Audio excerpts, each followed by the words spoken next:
Y después de una semana en la que no hubo blog, porque bueno, personalmente no pude ponerme al día con todo el fútbol, este parate de la pelota por el cronograma electoral que tiene nuestro país calza justo para hablar, para analizar, para enfocarnos en todo lo que pasó y sobre todo lo que está por venir en materia de fútbol argentino con lo que fueron estos últimos partidos para Central, ganándolos, asegurándose la Copa Libertadores, el uno de la tabla anual, pero sobre todo también para repasar la actualidad de Newell's, que está en una situación cada vez más crítica con la posibilidad del descenso, que ya es real, con un Cristian Fabiani, que ya no está, y con un Lucas Bernardi, que se hará cargo por estos 3 partidos de la lepra.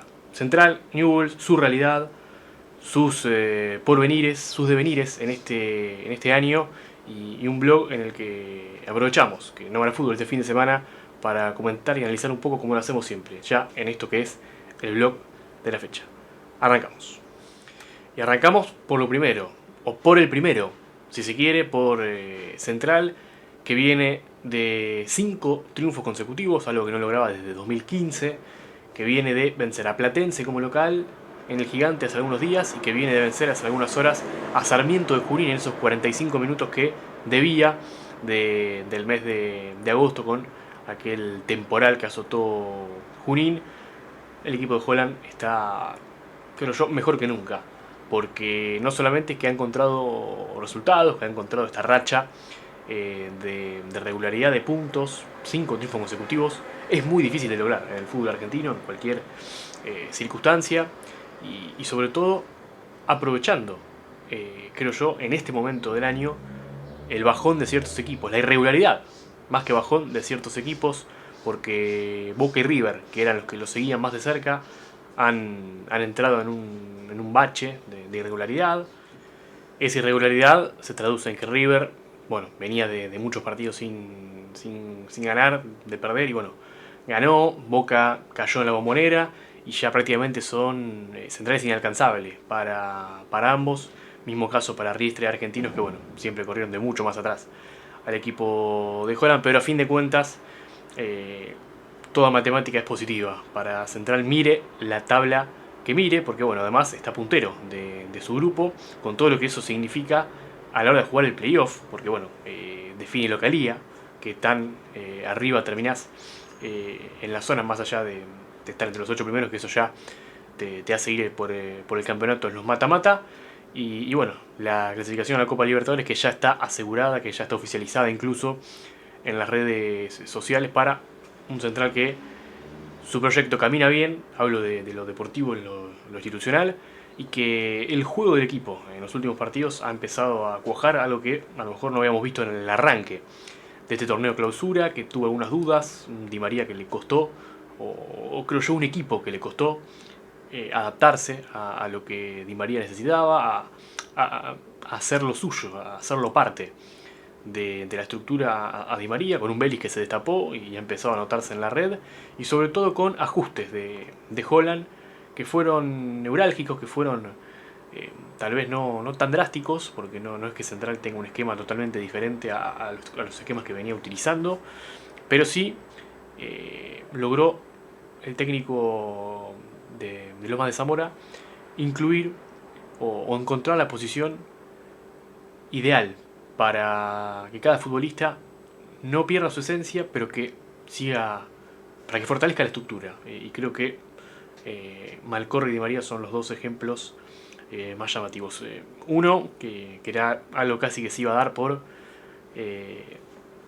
naturaleza propia del juego, que es un Di María mucho más libre, mucho más jugador, recibiendo la pelota en los lugares que él crea conveniente, arrancando por el centro, pero pudiendo caer a las bandas, a la derecha, para enganchar para la zurda, a la izquierda, para asociarse y para generar sus propias jugadas, para tener ese centro lateral o centro frontal rápido con su pierna zurda. Un Di María amo y señor del juego en una zona en la que puede intervenir mucho más, sin necesidad de que el juego vaya a esa zona específica. Y por el lado de Malcorra, que bueno, en función a este lugar que ocupa Di María, que desde lo programático, desde lo táctico, si se quiere, es el lugar que tenía. Di María fue el lugar que tenía Malcorra. Malcorra retrasó la posición, se convirtió en un doble 5, pero no vemos un Malcorra desnaturalizado. Incluso en los últimos partidos lo hemos visto con mucha llegada al gol. Es cierto, tal vez con un poco más de overall para jugar, con un punto de arranque mucho más retrasado respecto al área, ya no siendo ese jugador que arranca atrás del 9, sino siendo un futbolista que mira de frente la cancha de un poco más lejos, pero que no le ha quitado, repito, no estamos viendo un peor Malcorra, estamos viendo un Malcorra mejor, interviniendo tal vez un poco menos o con un poco menos de peligro de cara al área, pero poniendo su visión, su pegada al servicio de una estructura que ahora, por estos cambios, por el gran nivel que ha sostenido Ibarra y sobre todo por la mejora de, de varios futbolistas desde lo individual, desde el plus que pueden aportar cada uno, que veamos un equipo que fluye, que encontró la dinámica positiva. Creo que, si bien siempre las bisagras positivas son aquellos partidos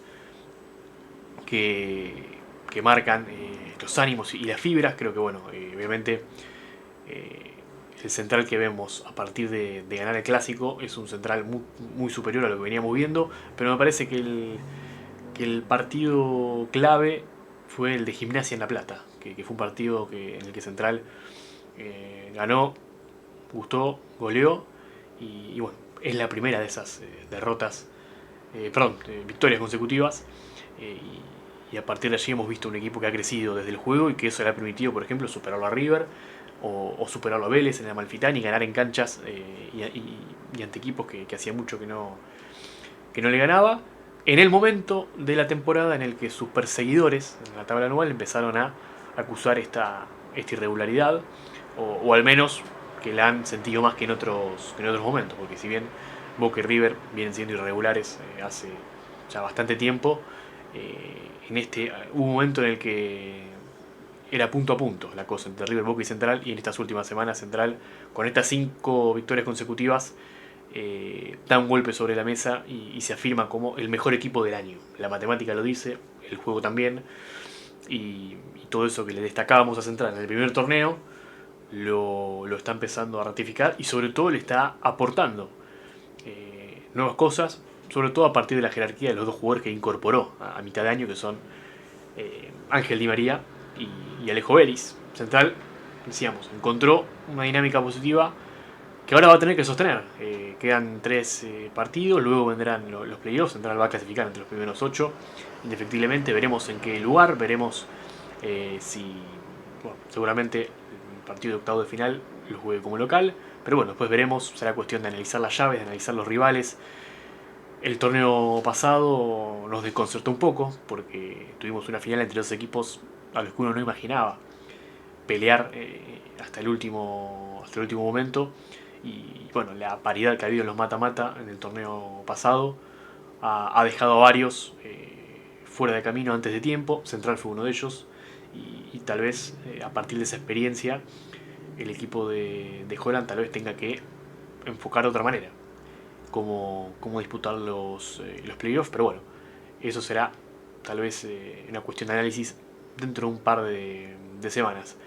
Otro de los puntos que tal vez no se destacan tanto de Central, o sí, pero no en el sentido que deberían destacarse, es la cuestión defensiva. Porque nada de esto tendría sentido si Central es un equipo que concediera, que no se defendiera bien, que regalara goles y que fuera un equipo fácil de quebrar. Nada de esto vemos. Central es un equipo sólido defensivamente, lo era desde el torneo anterior. Lo fue aquel equipo campeón con Miguel Ángel Russo hace casi 2 años. Pero claro, venía de un año, el 2024, en el que Central sufrió mucho la cuestión defensiva. Perdió mucho de esto que tenía, mucho de ser un equipo que sabía cómo defenderse. Y creo que lo ha conseguido Holland primero que nada, antes que el buen juego asociado, antes que la contundencia ofensiva, antes que el vuelo que le pueden dar los Malcorra, Campas y María. Antes Holland creo que buscó en aquel primer torneo, en el Apertura, que Central vuelva a hacerse fuerte de atrás para adelante, lo ha conseguido y lo ha mantenido. Porque bueno, hace algunos partidos que Central, por ejemplo, no tiene a Carlos Quintana, que es sin duda su jugador más importante en la defensa, el líder, el caudillo que tiene en la defensa.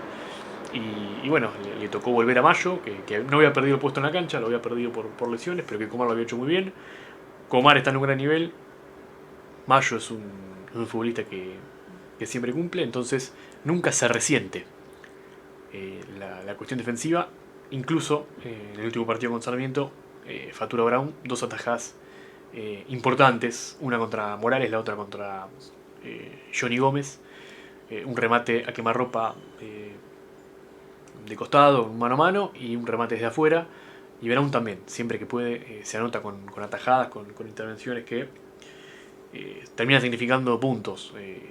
Porque si bien después los puntos los gana con los delanteros y con los goles, eh, son muchas más las buenas intervenciones innecesarias de Brown que los yerros. Entonces, bueno, también la cuota de crédito que a veces se pasa por alto, pero que merece Fatura Brown y toda la defensa, ¿no? Porque bueno, también Agustín Sández es un jugador que garantiza un piso competitivo que es muy interesante, a pesar de que tal vez no esté teniendo o le esté costando tener 3 o 4 partidos muy buenos. Me parece que tiene partidos en los que va y viene, pero en la general es un futbolista que, de esos que uno dice, no te deja gamba, ¿no? Y bueno, así lo ha demostrado. Coronel también, creo que viene demostrando. Ya Banfield era interesante, y en Central, en su línea, es un futbolista que da lo que puede dar y que alcanza. Y bueno, y un Enzo Jiménez que en los últimos partidos ha vuelto a ser muy importante, como lo fue en el final del torneo pasado, y que parece ser ese jugador de rol, que puede jugar a veces como lateral, a veces puede jugar en la mitad de la cancha, en donde lo necesite. Es un futbolista complementario, de esos que hay que tener para que un equipo como este Central pueda tener algunas variantes desde lo táctico, desde esos futbolistas que pueden sumar incluso ante la baja de otros, porque bueno, Central tuvo rachas de lesiones, Duarte, otros futbolistas, y Enzo Jiménez siempre fue ese comodín que puede usar Holland, a veces más atrás, a veces en el medio, o a veces incluso más adelante, pero, pero Coronel, como todos los laterales, siempre está. Entonces bueno, en Central las partes, cada parte es buena por sí misma, pero el todo es más que la suma de las partes. Y al fin y al cabo, eso es lo que hoy lo tiene a Central en esta dinámica, cómodo con lo que produce, cómodo con lo que genera en cuanto a los puntos, y con bueno, un horizonte, si uno lo ve, eh, bastante amigable para lo que puede ser incluso pelear este campeonato, que creo yo que Central es el máximo candidato, como lo era en el torneo anterior, pero se mancó, y que ahora tiene una nueva oportunidad con mejores armas, porque bueno, no se puede dejar de soslayar que tal vez en este tipo de torneos tener un jugador que gana los partidos en cualquier momento, en cualquier contexto, hace la diferencia, y Central tiene el mejor de todos, o uno de los mejores de todos, porque el fútbol mundial así lo ha dicho, que es Ángel Di María, que además demostró que ya lo puede hacer, porque lo ha hecho en esta etapa regular, lo está, lo está haciendo. Y Holland, que tal vez más en silencio, porque bueno, no es el central de Holland, no es el central, no es el equipo del profesor, como lo era tal vez su Independiente, o como parecía que iba a ser en el torneo pasado. Es el central de Di María, es el central de Vélez, es el central de Malcorra, no es el central de Holland, pero esto, lejos de ser una, un punto flaco, es muy positivo, y creo yo que Holland lo entendió así, y es un equipo, eh, tal vez si uno lo analiza, hay centrales muy distintos a ese Independiente con el que todos nos maravillamos, y creo yo al que generó unanimidad en el fútbol argentino, tal vez distinto a sus equipos que ha dirigido luego o anterior, pero Holland entendió el lugar en el que estaba, y creo que ya lo venía marcando personalmente a principios de año. Me parece que Haaland era una de las dudas a partir de lo que fueron los primeros partidos de Haaland el año pasado, qué tanto iba a ceder en su idea y qué tanto podía convencer a esta base de jugadores que venía de tener éxito con tal vez una metodología distinta. Y creo que Haaland entendió en el lugar en el que estaba. Que tal vez cuando uno habla de virtudes en los técnicos, bueno, tal vez esa es la mayor virtud que tuvo siempre Miguel Ángel Russo. Y que eso le permitió llegar al Olimpo de los ídolos de Central sin ser un nativo. Y Haaland creo que lo ha entendido. Entendió que necesitaba hacer fuerte defensivamente a este equipo de nuevo, como lo había sido con Russo, y que podía incluso a partir de eso darle sus matices. Y en esta segunda parte del año, con los ajustes, con la llegada de Di María, que eso le obligaba también a tener que cambiar ciertas cuestiones en el diseño, cómo hacer para que todas estas partes, todos estos futbolistas importantes, ofensivos, talentosos, puedan convivir y que el equipo no deje de ser un equipo. Y bueno, lo ha conseguido, ha ajustado donde tenía que ajustar, ha sido neurálgico, como lo he dicho, y eso es un mérito, más allá de que a lo mejor uno vea jugar este central y no vea que este equipo responde a lo que debería ser el equipo de Haaland. Pero bueno, lo que se le viene a Central ahora es los últimos 3 partidos, que imagino que estarán más ligados a la gestión, a cuidar futbolistas, ya para jugar los últimos 3 partidos sin ningún futbolista tocado y con todos a disposición. Pasamos a Newell's, que bueno, quedó lejos ya la derrota, otra derrota en la misma línea de las últimas, ¿no? Siendo totalmente superado y sobrándole partido incluso al rival. Fue Argentinos, antes Boca, antes Belgrano, y un Newell's que ha llegado a una situación crítica que ya diríamos es una situación límite, porque bueno, situación crítica varias, y hasta te diría que desde el principio de año, con lo que fue el armado del equipo, con lo que uno preveía que podía ser el equipo o lo que no podía ser, y bueno, salvo ese oasis de partidos buenos con Fabiani al final de la apertura, luego todo se desmoronó como le ha sucedido a Newell's en los últimos torneos, conforme el equipo pedía una evolución y lo que salía desde la dirigencia, el cuerpo técnico y los futbolistas era una actitud totalmente regresiva. Bueno, Newell's perdió frente a Argentinos 3-1, arrancó ganando y ya incluso a los 40 minutos del primer tiempo ya Argentinos le había dado la vuelta y el partido ya estaba sentenciado para el equipo que ese día dirigió por última vez Cristian Fabiani. Un partido que, como todo lo que vino después de aquel duelo con Belgrano de Copa Argentina, estuvo de más.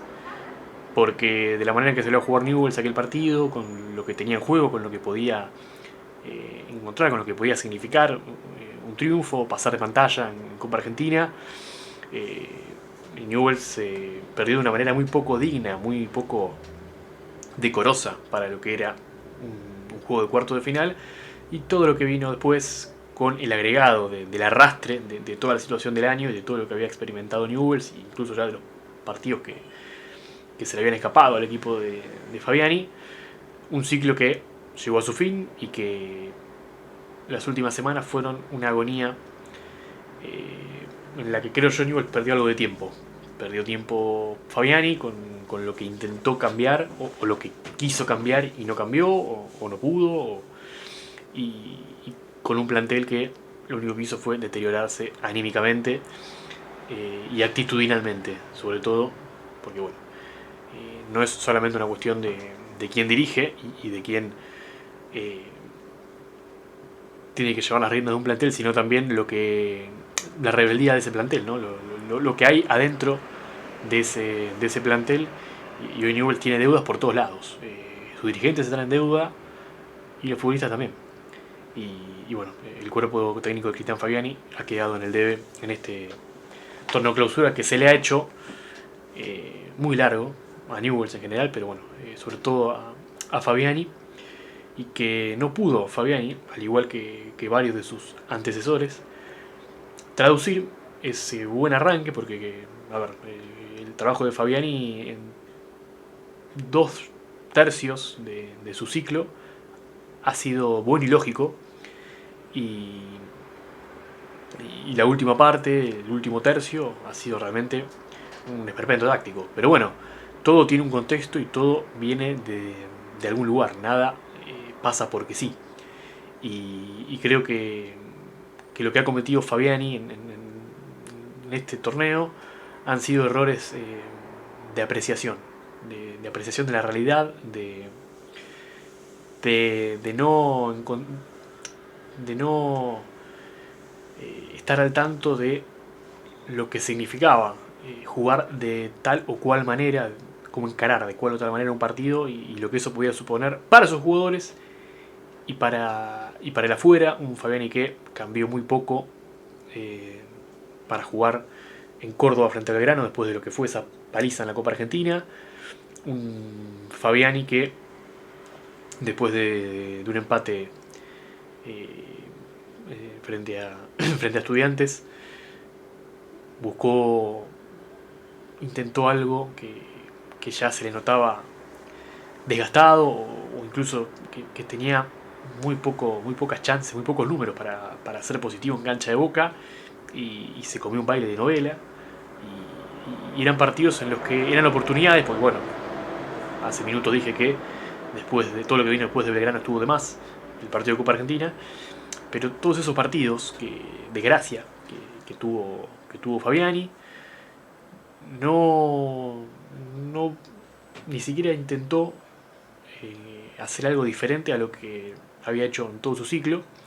Hizo lo mismo con menos recursos y en un peor contexto y con menos crédito. Y ahí está el tema, la palabra clave para entender esto. Fabiani ganó crédito al llegar a Newell's por lo rápido que se puso a disposición, porque encontró eh, pequeños resultados tranquilizadores en el porvenir del torneo de apertura, encontrando más o menos un esquema, una base, que esa base eran futbolistas con experiencia y sobre todo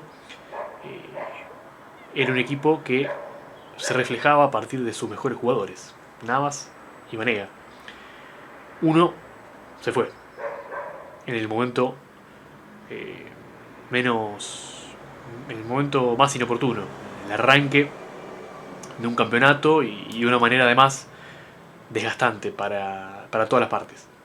Y otro, y el otro, que es Vanega, nunca pudo dar ese paso que uno supone que debe tener el futbolista que es referente, que es el más admirado en un vestuario. Y bueno, terminó cerrándose Vanega y Fabiani terminaron cerrándose en sí mismos. Y por eso hemos visto muy poco de Vanega en el último tramo del ciclo Fabiani. Y sobre todo un Fabiani que tampoco entendió que a lo mejor tal vez la manera de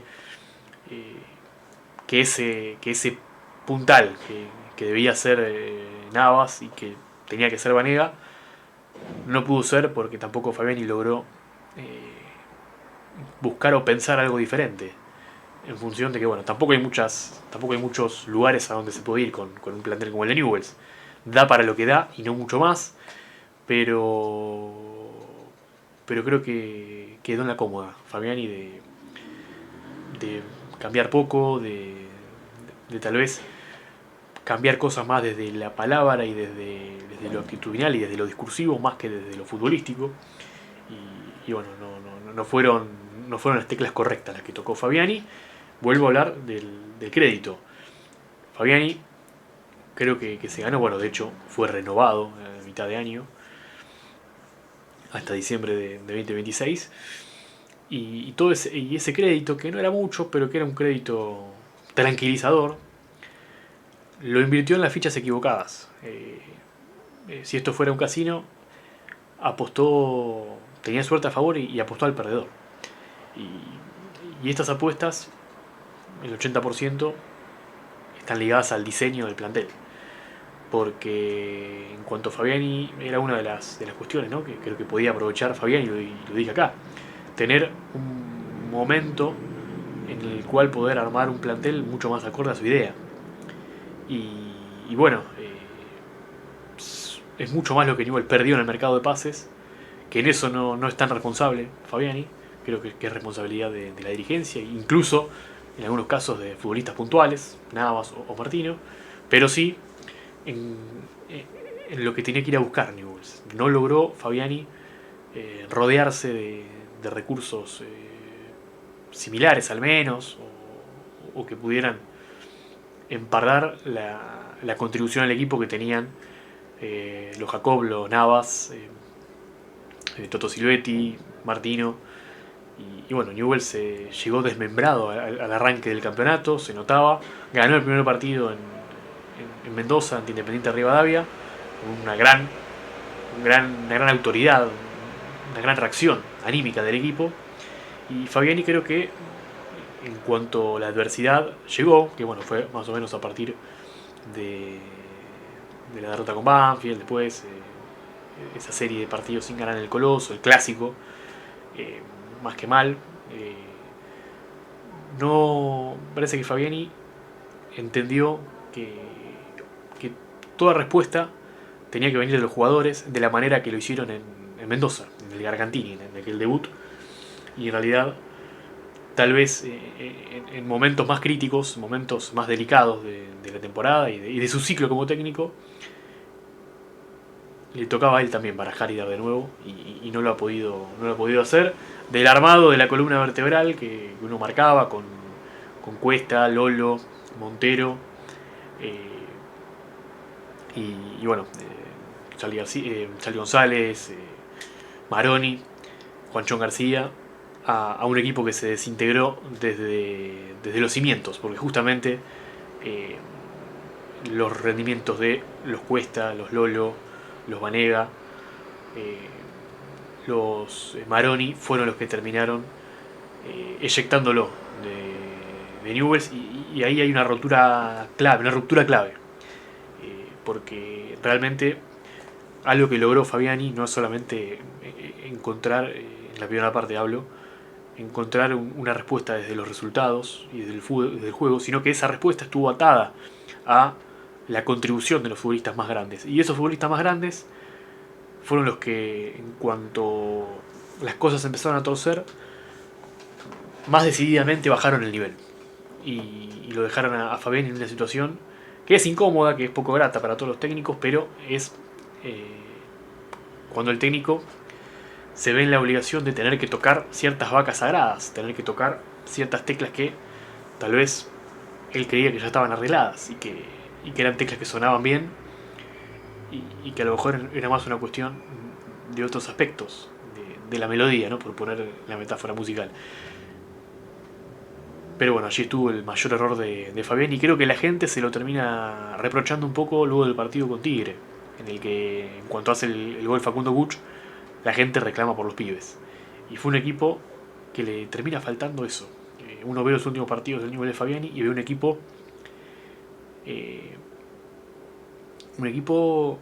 grande, un equipo pasado, superado, no solamente desde el juego, sino desde hasta incluso de lo físico, desde las ganas de ganar. Y uno veía un equipo fatigado y un equipo fuera de eje, con la cabeza en otra cosa. Y bueno, le faltó tal vez Fabiani mayor convicción, o arriesgar ese crédito que tenía en tal vez futbolistas en los que la gente tiene más crédito, que son muchos de los juveniles. Obviamente hay siempre mucho de populismo barato cuando uno habla de TPI juveniles. Siempre hay una tendencia a reclamar lo que está ausente, y en exacerbar o en desprestigiar lo que está presente. Pero bueno, lo cierto es que ni Orozco ni Orozco ni Colmán fueron superadores a lo que daba Silvetti, ni Martín Fernández Figueira ni Ñíguez fueron algo superador a lo que daba Jacob. Espínola no fue superador a lo que daba Navas. Y bueno, incluso Newell termina sin alguien claro en el lugar que ocupaba Ángelo Martino, que fue vendido luego, o sea, con la mitad del campeonato, y con Newell's perdiendo un jugador en un puesto fundamental, porque no había un reemplazante claro. Pero bueno, muchas de estas cuestiones también que tienen que ver con el desarmado del plantel, yo se las endilgo más a la dirigencia. Porque bueno, el plantel está mal diseñado, pero tampoco es un plantel que está desmejorado conscientemente, porque todas las salidas de los futbolistas fueron decisiones dirigenciales, salvo la de Navas, en todos hubo una decisión o una negociación en la que la comisión directiva fue parte. Entonces, es un método y ese método tiene consecuencias y las consecuencias, en este caso las pagó Fabiani, pero fundamentalmente las venía pagando y las está pagando ahora Newell's con una situación que pasa de ser mala, mediocre, crítica, al límite, porque como quien no quiere la cosa, en las últimas fechas San Martín, San Juan y Los Cimientos empezaron a sumar y los equipos que estaban aprovechándose de las mieles de este fútbol de 30 equipos que parece que a todos les gusta, que a todos los dirigentes los satisface, porque la vara está baja para todos. Bueno, Gimnasia, Newell's, Godoy Cruz, Banfield están en una situación complicada. 9 puntos en juego y 4 puntos solo los separan a estos equipos, a Newell's en particular, del abismo, que es hoy la B Nacional, el averno total. Y bueno, veremos la capacidad de reacción que tiene Newell's, que sigue dependiendo de sí mismo. Newell's le quedan 3 partidos, 3 balas para sumar, para ganar y para enterrar este fantasma y para, sobre todo, que que todo el foco vuelva a estar en el 2026, en el futuro. En los últimos blogs yo lo venía marcando, Newell's tiene que discutir ya el 2026, pero en este momento particular no se puede entender nada que tenga que ver con el futuro de Newell's hasta que Newell's no resuelva estos 3 partidos que le quedan y que bueno, que se defina su situación en el fútbol argentino. Por eso, a 3 fechas y 9 puntos del final, la pregunta es cómo va a salir Newell's ileso, ¿no? de esta tormenta perfecta que parece que se está generando alrededor de la lepra. Y el que tiene la respuesta, o al menos el que tiene la responsabilidad, es Lucas Bernardi. El regreso menos esperado. Tal vez como director técnico de Newell's, hace 10 años asumía. Y bueno, no fue bueno su ciclo como técnico, claro está, en un contexto muy distinto a este, pero que bueno, empezaba tal vez de aquellos barros estos lodos, suele decir la frase, pero de aquel momento de Newell's podemos entender muchas de las consecuencias que bueno, son parte de aquellas causas. Y bueno, Fabiani fue despedido el sábado a la mañana y empezó toda una cuestión que incluso tuvo participación de actores de la política de Newell's, y fue Lucas Bernardi, es el técnico del consenso para estos 3 partidos, con un Bernardi que bueno, en las últimas horas habló en conferencia de prensa y no habló para la prensa, fue un mensaje de unidad casi hacia todo el mundo rojinegro. Un Lucas Bernardi que no es un personaje que deje indiferencia en Newell's. Es un personaje que tiene sus claros y sus oscuros, que tiene sus grandes aciertos y sus grandes errores en Newell's, pero creo yo que es uno de los actores del Newell's Club que siempre ha dicho que sí y siempre ha hecho, ¿no? Porque muchas veces en el fútbol y en la vida se equivocan los que hacen. Bueno, Bernardi ha hecho, tal vez ha hecho más de lo que debería haber hecho, y eso le ha generado una mala pasada. Pero bueno, fue impresionante lo que logró cuando volvió como jugador, y bueno, fue realmente muy negativo, muy nocivo lo que generó luego en su estancia como técnico. Han pasado 10 años y es importante hacer un pequeño raconto. Bernardi vuelve a Newell's como jugador en 2009. En 2013 es capitán, es campeón. En 2014, en diciembre, se retira. En junio del 2015 asume como técnico en una situación de un año bastante convulsionado de Newell's, con una salida de Tolo Gallego que hasta hoy sigue generando esquirlas la manera en que salió, y un Bernardi que arrancaba 6 meses luego de su retiro su aventura como técnico, debutando en Newell's. Y no fue bueno el paso como técnico de Bernardi por Newell's. Se terminaría yendo a los pocos meses después.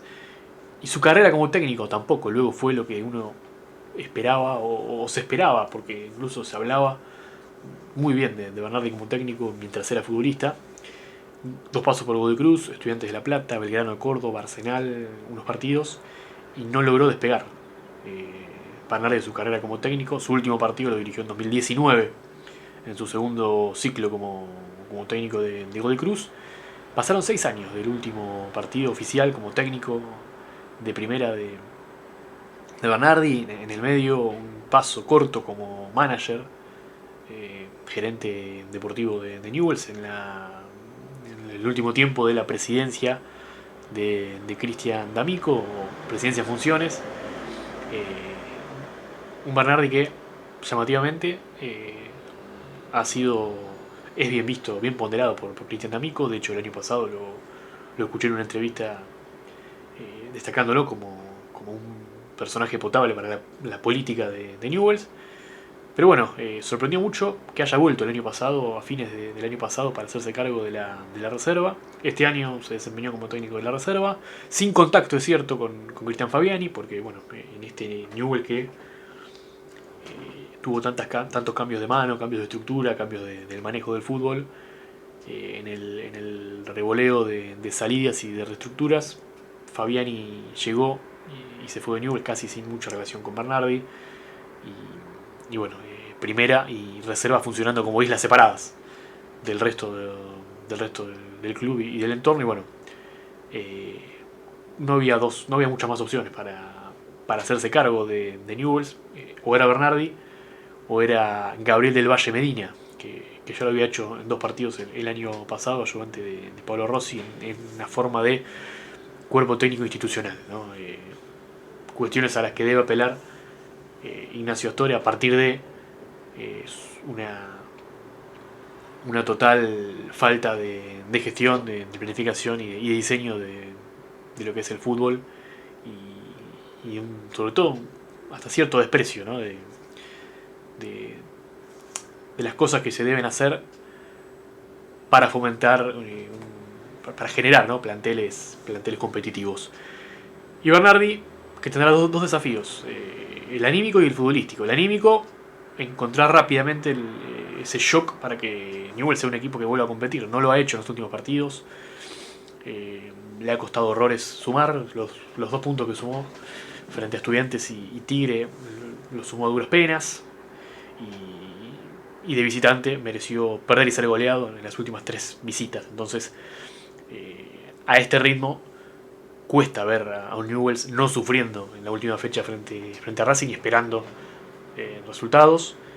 Y ese cambio de hábito lo debe generar en el primer partido. Seguramente, si todo va a marcar, el partido contra Unión va a marcar no solamente chances más, chances menos en esta lucha, pero lo que sí va a marcar es ver qué tanto pudo influir Bernardi en la cabeza de los futbolistas. Bernardi debe meterse en la cabeza de los futbolistas y lograr que expriman todo lo que tienen de aquí hasta el fin de temporada, estos 3 partidos, ante una Unión que llega bien, que llega en una situación distinta, pero que bueno, siempre es un rival contra el que Newell's ha sido complicado, más allá de que bueno, uno puede mirar la estadística y ver que Newell's le ha ganado a Unión en los últimos tiempos, más allá de que el último partido fue empate en cancha de Unión. Y bueno, el desafío futbolístico, por otro lado, Newell's tiene que ganar, sí, es verdad, es una obviedad, tiene que jugar de alguna manera determinada para hacerlo. Y bueno, creo yo que Newell debe aferrarse a una idea, sea cual sea. Yo creo que, imagino, en este tipo de crisis, primero es esconder defectos y potenciar las virtudes que el equipo pueda tener. Y bueno, todo atado a lo que nombraba anteriormente, ¿no? Lo anímico, ¿no? El factor anímico, que es fundamental. Pero bueno, veremos con qué Bernardi se encuentra este plantel también. Nombraba antes los 6 años casi que pasaron entre su último partido como técnico de primera y el presente. Y bueno, ha pasado mucha agua bajo el puente, han pasado, bueno, casi 10 años de aquel paso de Bernardi como técnico. Y bueno, tal vez muchas veces el tiempo repara o repone cosas que a lo mejor de otra manera no serían posibles. Veremos qué tanto Bernardi ha madurado en estos últimos años. Y si hay algo que no se puede negar, y creo que tal vez esa es la principal razón por la que Bernardi está al mando o estará al mando en estos últimos partidos, es que es la única persona más o menos cerca, más o menos que está en el día a día, en el riñón del club, que tiene conocimiento de la reserva, de un vestuario y de la gente de Newell's. Le tocó a Bernardi estar en la línea sucesoria. Y bueno, Bernardi en la conferencia de prensa de las últimas horas ha hablado mucho de esto, ¿no? De lo que es este momento para Newell's. Creo que al menos desde lo discursivo ha sido bastante sensato el discurso de Bernardi. Luego son discursos, todo lo que importa y todo lo que va a definir de qué lado cae la moneda es lo que veamos de Newell's el próximo fin de semana frente a Unión. Un Newell's que bueno, está enreverado en esta lucha en la que se metió por méritos propios, sin ningún tipo de implicancia externa, porque bueno, se podría hablar también de todas estas cosas que salen en el fútbol argentino, ¿no? Pero me parece que Newell's esté sufriendo por mantener la categoría es totalmente lógico, viendo cómo ha trabajado y cómo se ha comportado Newell's en estos últimos años en base al fútbol, a los equipos que armó, a cómo encaró ciertas circunstancias. Y bueno, en este punto, este momento límite, Lucas Bernardi es quien da la cara y quien deberá hacerse cargo y lograr algo que parece bien pragmático, pero que si uno mira los últimos partidos de Newell's, cuesta encontrar herramientas posibles para que Newell's lo haga, que es sumar 4 o 5 unidades para sentenciar un baile en el que nunca es grato estar y en el que a Newell's le ha tocado, por mérito propio, meterse, que es el descenso que otorga la tabla anual, con Godoy Cruz, con Gimnasia, con Talleres, con Banfield, con San Martín de San Juan y Aldo Civi, allí, todos juntos, enzarzados en una batalla que bueno, no va a dejar a la gente indiferente, porque bueno, hay muchos equipos muy convocantes y con muchos años incluso en primera que hoy están en riesgo. Todo lo que venga de aquí en adelante será cuestión de análisis en el próximo blog. Ya hemos hablado un poco del canalla, ahora tocó hablar también de Newell's. Realidades opuestas, es cierto, y eso hace que tal vez este blog sea un poco más largo de lo habitual, porque bueno, no hay que dejar de resaltar las cosas buenas que están ocurriendo en Central y cómo se le están alineando los planetas al equipo de Holland, y también tener un análisis crítico y sobre todo neurálgico de lo que viene siendo esta situación cada vez más tormentosa para Newell's. Quedan 3 fechas que van a ser 3 finales para Newell's y 3 partidos en los que Central seguramente encarará con más tranquilidad. Hasta aquí entonces el blog de la fecha, en este receso, en este fin de semana sin fútbol, para repasar un poco lo que dejaron los últimos partidos de Central, la última presentación de Newell's y sobre todo lo más fundamental, lo que viene y cómo encaran el fin de año Central con sus ilusiones y Newell's con sus urgencias. Hasta aquí entonces una nueva versión del blog.